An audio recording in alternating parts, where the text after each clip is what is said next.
It is a really good thing for local people to lobby their local Member of Parliament. The reason being is that that is what makes our parliamentary democracy tick. What is great about the system of our democracy in Westminster is that we have a connection with our constituency, and that's why local people need to contact their Members of Parliament through writing, through meeting, and lots of other forms that we can talk about, which really demands the attention of a Member of Parliament. And my tips for someone coming to lobby me would be in a number of areas. The first thing, and this is something particularly that Christian constituents can have attention to, is the importance of relationships. It's not just a case of just getting something out of your Member of Parliament. It's important to have that relationship, and that will then ensure that you don't just get an automatic response from a Member of Parliament who's just simply giving you a standard line. They will respond to you a bit more personally, and then you'll get into a little more depth with a Member of Parliament about what really makes them tick and get a more useful response. So moving on from that, it is important to have a personal approach in the way you write a letter. Yes, use the benefits of CAFOD and with the way that you can frame a letter to get the information, the statistics, the important points that need to be made. But do top and tail it and involve some personal reflections as well.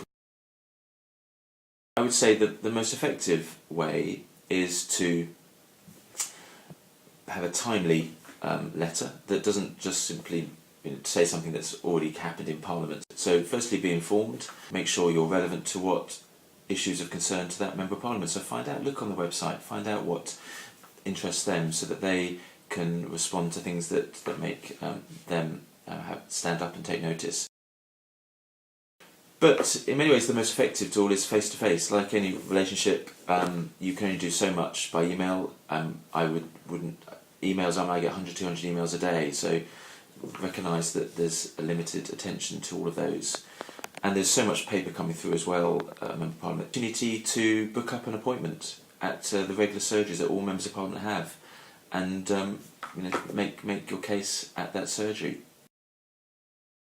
If a constituent says to me, I've got this issue to raise with you, and please can you raise it with a minister, then I will do that. I won't say no to that. We can write a letter to the minister, but we can also, in the system we have here, some of the most effective ways of communication aren't necessarily in the chamber. They can just be in the tea room, they can be in the division lobby, where everyone from the Prime Minister downwards, particularly the government side, is obviously there, where you've got 5-10 minutes to take up an issue, and we can do that, and that happens. It's also the case that some of us will sign early day motions.